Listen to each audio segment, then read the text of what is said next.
যে সময়টা আমরা পেয়েছি দুনিয়ার মধ্যে, এটা হচ্ছে মূল্যবান সময়, এটা হচ্ছে অনেক মূল্যবান সময়। সেই মূল্যবান সময়টাকে আমরা নষ্ট করে দিচ্ছি বিভিন্ন অবহেলা করে করে।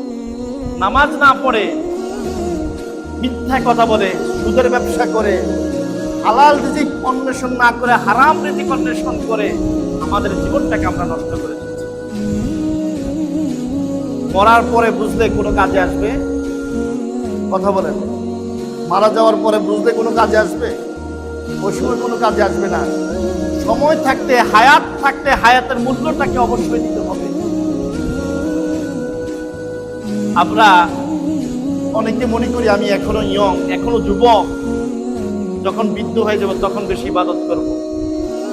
যারা বৃদ্ধ অবস্থা আছে তারা বুঝে যে এখন ইবাদত কতটুকু সে ভালো করে করতে পারে, কতটুকু করতে পারে।